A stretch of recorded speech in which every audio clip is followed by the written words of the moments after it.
জয় মা তারা। এক ভক্ত এক প্রশ্ন রেখেছে এখানে, তো সেই প্রশ্নের উত্তর আমাকে দিতে হবে, কারণ আমার কর্তব্য যে তোমরা বিভিন্ন সময় বিভিন্ন রকম প্রশ্ন আমাকে করো। হয়তো সব সময় সাথে সাথেই উত্তর দিয়ে উঠতে পারি না, কিছু কিছু উত্তর বলে দিই এবং তারা লিখে দেয়, অথবা যখন যেটা প্রয়োজন মনে করি যে না এটার মাধ্যমে তোমাদের কাছে আমি পৌঁছে দেবো, যে না আমি একটা ভিডিওর মাধ্যমে তোমাদের কাছে উত্তরটি পৌঁছে দেবো যেটা সকলের শোনার উপযুক্ত, তখন আমি সেইটাকে ভিডিওর মাধ্যমে তোমাদেরকে শুনিয়ে দিয়ে থাকি। তো আজকেও সেরকম একটা প্রশ্ন এসছে, আজকেও না বেশ কয়েকদিন হয়ে গেল এটা এসেছে, তবে আমি সময় করে উঠতে পারিনি, তাই ক্ষমা প্রার্থী যে সঠিক সময় উত্তরটা দিতে পারিনি। উনি বলছেন যে আমার একটা প্রশ্ন ছিল, আমরা কি গুরু ছাড়া বা গুরু নির্দেশ ছাড়া কোনো মন্ত্র প্রতিদিন জপ করতে পারি? কারণ সেই মন্ত্র উচ্চারণের সঠিক নিয়ম তো আমরা জানি না, তাই মন্ত্র উচ্চারণের মাধ্যমে যে ভাইব্রেশন উৎপন্ন করতে চাওয়া হচ্ছে সঠিকভাবে উচ্চারণ না করলে তো তা উৎপন্ন হবে না। গুরুও নেই এবং মন্ত্র জপের সঠিক নিয়ম জানি না, তাহলে কি করণীয় এই সময়? আমি খুব পরিষ্কার করে বলছি, গুরু নেই, মন্ত্র জপ করতে পারো না, এই রকম কিছু কিছু বিষয় থেকে থাকে যেগুলো বইয়ের মাধ্যমে আমরা পড়ে থাকি, পুরোহিত দর্পণ টর্পণে, বা কোনো কোনো ব্যক্তি তোমাকে নির্দেশ করলো যে তুমি এই মন্ত্রটি জপ করো, যদি সেই ব্যক্তি মন্ত্রের যুক্তিযুক্ত তোমাকে সঠিক ব্যাখ্যা দিয়ে দেয় যে এই কারণে এই জপটি করা তোমার জন্য উপযুক্ত, তখন তুমি সেই জপটি করতেই পারো। তো সেই ক্ষেত্রে যিনি তোমাকে নির্দেশ দিচ্ছেন তার কাছে তো তুমি শিখছো, সে তোমাকে তো শিখিয়ে দিচ্ছেন, সঠিক ব্যাখ্যাটা দিয়ে দিচ্ছেন তিনি, তারপরে তুমি করতেই পারো, সেটা গুরু ছাড়াও হতেই পারে। এটা একদম সহজ সরল কথা, গুরু নির্দেশ ছাড়া কোনো কিছু করা উচিত নয়। যেমন ধরো তুমি পড়াশোনা করো বাড়িতে, তুমি যদি স্কুলে ভর্তি না হও বা স্কুলের শিক্ষকের কাছে তুমি যদি না যাও, স্কুল শিক্ষক ছাড়াও অনেকে প্রাইভেট টিউশন টিচারও নিয়ে থাকে, তো অ্যাটলিস্ট একটা টিচারের প্রয়োজন, দৈনন্দিন জীবনে চলার পথেও একটা টিচারের প্রয়োজন, যার কাছ থেকে তুমি নিত্য নৈমিত্তিক শিখতে পারবে, যার কাছে তুমি সঠিক উত্তরগুলিকে পাবে। এরকম দিব্যি দেওয়া নেই কিন্তু যে তোমাকে গুরু দীক্ষাই নিতে হবে, কিন্তু তুমি যার কাছে শিখছো সেও কিন্তু গুরু, তাকে গুরু জ্ঞানে স্বীকার করে নিতে হবে। দীক্ষা নিলেই যে গুরু হওয়া যায় এইরকম কিন্তু কোথাও লেখা নেই। বিশ্বাস করো, কতজন যে দীক্ষা নিয়ে গেছে তার কোনো ঠিক ঠিকানা নেই এই অধমের কাছে, এখনো পর্যন্ত একটাও কিন্তু শিষ্য নেই, পরিষ্কার করে তোমাদেরকে বলে রাখছি। কারণ যেমন এই বিষয়টিতে তোমার পরের উত্তরটি দেব যে গুরু কেন কিভাবে করব, এই উত্তরটি আমি পরে দেবো, তো তখনই না হয় বলে দেবো যে কেন শিষ্য নেই। যেমন গুরু হওয়ার জন্য যোগ্যতার প্রয়োজন, জানি না গুরু হতে পেরেছি কিনা, দীক্ষা অনেকে নিয়ে গেছে। এইবারে আমার মনে হয় যে প্রত্যেকটি ক্ষেত্রে প্রত্যেকটি সাধকের উচিত যে দীক্ষাটা দেওয়ার সঙ্গে সঙ্গে তাকে ঠিক মতো করে প্রতিপালন করা। আবার বর্তমানে দেখো সবাই আমি দেখছি যে গুরুদের প্রতি দোষারোপ করে দিচ্ছে, কিন্তু ভালো করে চিন্তা করবে যে কারা দোষারোপ করছে। গুরু জ্ঞানে আগে যদি কাউকে মেনে থাকো তাহলে তুমি তাকে তো মেনে যদি নাও তাহলে তাকে দোষারোপ করতে পারবে না। তুমি উত্তর পাবে কি না পাবে সেটার জন্য অপেক্ষা করা দরকার, কারণ গুরুর নির্দেশটা সব থেকে খুব ভয়ঙ্কর। গুরুর কাছে থাকতে গেলে পরে শৃঙ্খলা পরায়ণ হতে হবে, যা বর্তমানে সম্ভাবনা কম, বর্তমানে সেই ধরনের ব্যক্তি পাওয়াটা সম্ভব হচ্ছে না।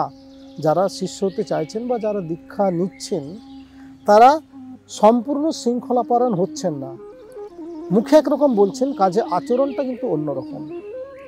তো সেই ক্ষেত্রে আমি সকলকে বলবো যে তোমরা তোমাদের মতো কোনো কিছু করতেই পারো, তার জন্য তোমরা কাউকে দায়ী করতে পারো না।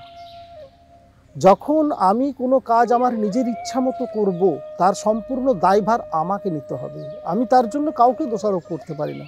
সে আমাকে বলেছিল বলে আমি করেছি, বা সে আমাকে শিখিয়ে দেয়নি বলে আমি শিখতে পারিনি।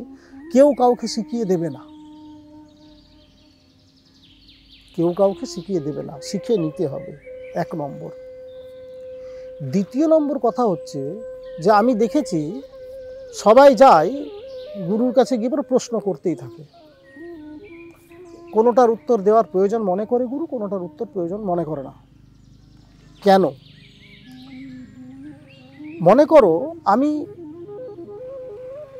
যে বিষয়টিকে নিয়ে পড়াশোনা করছি সেই বিষয়টি সম্বন্ধে আমার একটা ধারণা তৈরি হওয়া উচিত। আমি যে ক্লাসে পড়ছি সেই ক্লাসটি সম্বন্ধে আমার একটা ধারণা হওয়া উচিত।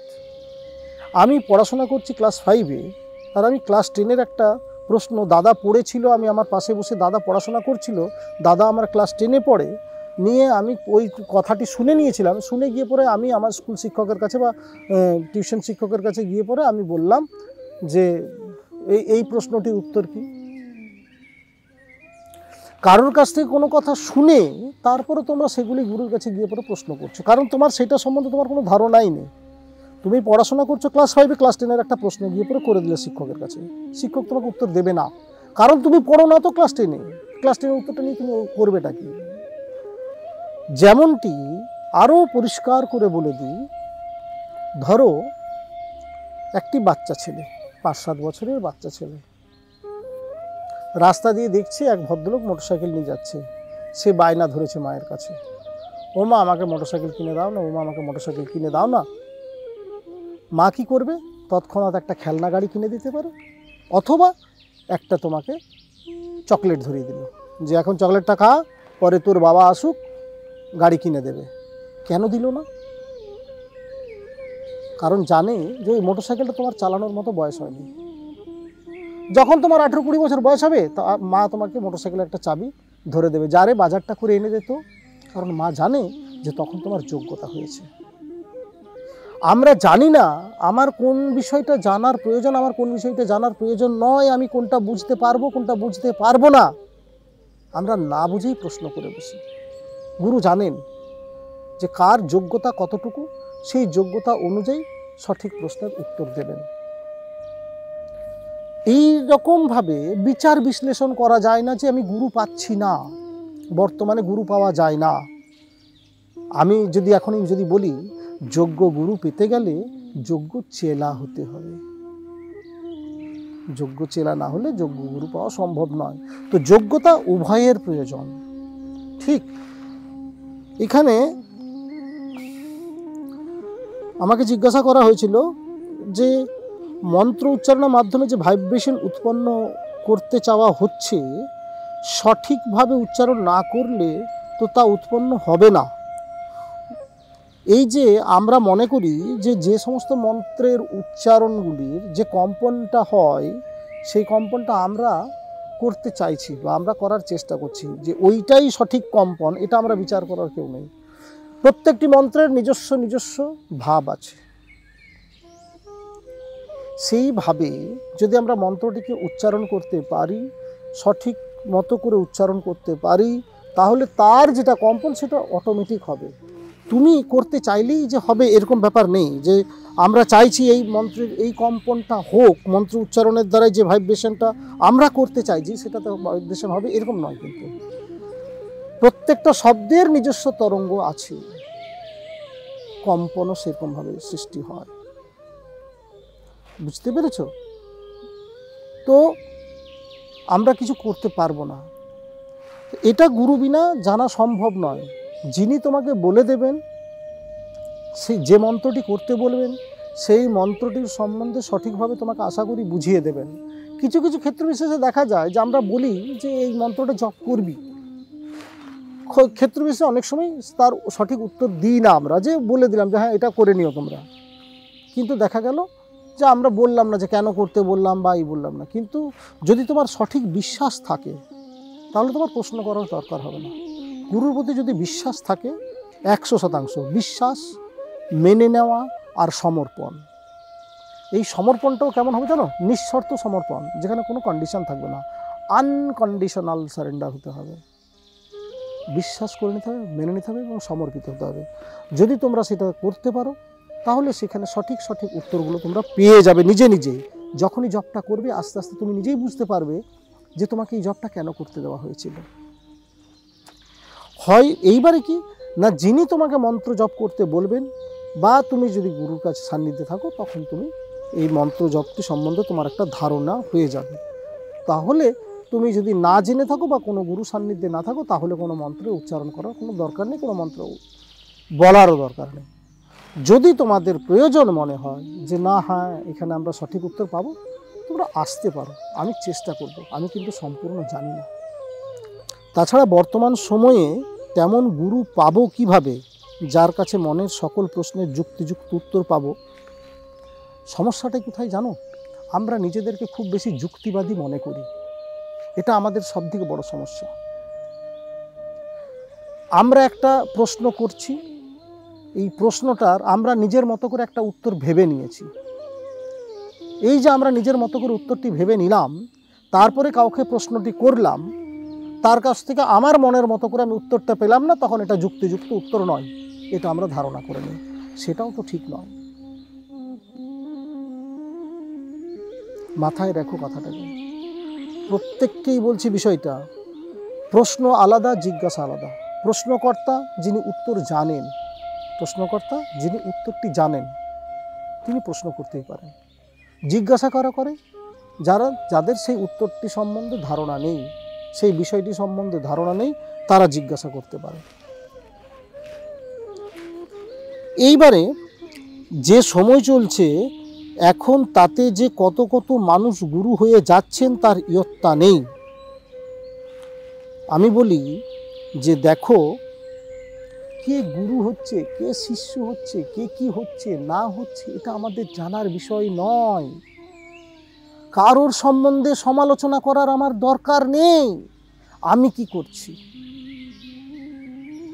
আত্মসমালোচনা করো, নিজেকে জানার চেষ্টা করো, নিজেকে খোঁজার চেষ্টা করো, নিজেকে বোঝার চেষ্টা করো। যদি সমালোচনা করতেই হয় আত্মসমালোচনা করো, কারণ উপলব্ধি না হলে তুমি কিন্তু বিশ্লেষণ করতে পারবে না। পরিষ্কার তোমাদেরকে বলে রাখছি, কে গুরু হচ্ছে কে গুরু হচ্ছে না, কত গুরু তৈরি হয়ে গেছে, কত গুরু তৈরি হয়নি, সবাই গুরু সবাই শিষ্য, এরকম ভাবার কিন্তু দরকার নেই। দেখো, সূর্যকে বলতে হয় না আমি সূর্য, সূর্যের আলোতে তার প্রকাশে আমরা সকলেই জানি দেখো ওইটা সূর্যই। একটা যদি রাত্রিবেলায় লাইট জ্বলে সূর্যের মতো আলো হয়, তাতে কি তুমি মনে করবে যে ওইটা সূর্য? কখনোই ভাববে না, কারণ তুমি জানবে যে হ্যাঁ এটা রাত্রিবেলাতে একটা লাইট জ্বালানো হয়েছে, সূর্যকে বলতে হবে না। এবারে রাত্রিবেলায় লাইটটা জ্বালিয়ে লাইটটা যদি বলে আমি সূর্য, তার কোনো মান্যতা থাকবে না। তো এইরকম তোমরা ভেবো না কিন্তু যে মানে গুরু পাওয়া যাবে না বা কিছু। কাউকে অসম্মান না করেই বলছি, সকলের কাছে তো মনের সব প্রশ্নের সঠিক বা যুক্তিযুক্ত উত্তর পাওয়া যায় না। কেন পাবে তুমি? কেনই বা সকলকে প্রশ্ন করবে? কি যুক্তি আছে তার? কি বাস্তবিকতা আছে তার? তোমার খিদে থাকলে, তোমার ব্যাকুলতা থাকলে সঠিক জায়গাতে তুমি পৌঁছে যাবে বাপু। ঈশ্বর কৃপা করবেনই।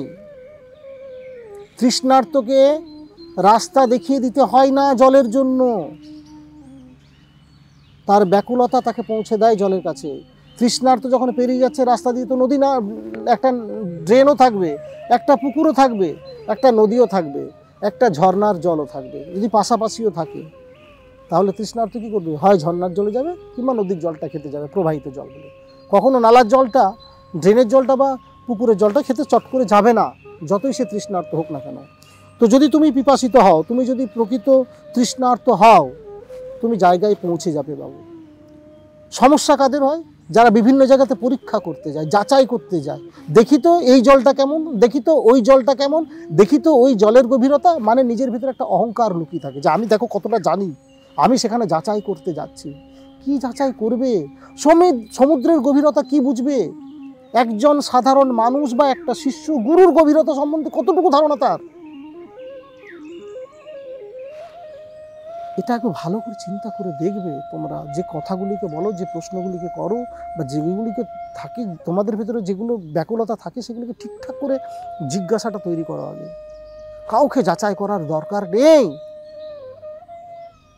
নিজের ভেতরে খোঁজার চেষ্টা করো, নিজে পিপাসিত হও, তৃষ্ণার্ত হও, নিজের ভেতরে নিজে প্রবেশ করো, ব্যাকুলতা রাখো, ঈশ্বরের শরণাপন্ন হও। দৈনিক নিজে মায়ের কাছে বসে থাকবে, দুই চোখ ভরে কাঁদবে, ব্যাকুল হয়ে মাকে ডাকবে, মা পথ দেখাবে। দৃঢ় বিশ্বাস আমার, তোমার ইচ্ছা শক্তি যদি প্রগাঢ় হয়, তোমাকে তোমার লক্ষ্যে পৌঁছে দেবেন মা। বিশ্বাস করো, এটা আমার কাছে প্রমাণিত। নিজের প্রতি বিশ্বাস রাখো, নিজের কর্মের প্রতি বিশ্বাস রাখো, এগিয়ে চলো, পেছন দিকে তাকাবে না। তুমি, আমার দৃঢ় বিশ্বাস, তোমার ব্যাকুলতা থাকলে পরে তোমার প্রত্যেকটি যা জিজ্ঞাসা থাকবে সবগুলি তোমার কাছে পৌঁছে যাবে। খালি ব্যাকুলতা থাকতে হবে। ব্যাকুলতা থাকে না, মানুষ সবাইকে সন্দেহ করে, কারণ নিজের ভেতরে সন্দেহর দানা বেঁধে আছে। তো সে নিজের ভেতরে বিশ্বাসযোগ্যতা রাখতে পারেনি, অপরকে কি বিশ্বাস করবে বলো? যে নিজেকে বিশ্বাস করতে পারে না, যে নিজেকে ভালোবাসতে পারে না, সে অপরকে কি করে ভালোবাসবে বলো? যে নিজেকে চিনতে পারেনি, সে যাচ্ছে গুরুকে চিনতে। কি করে সম্ভব? সেটা সম্ভব? সম্ভব নয়। নিজেকে ভালোবাসতে শেখো, আনন্দ থেকো, ভালো থেকো। জয় মা তারা।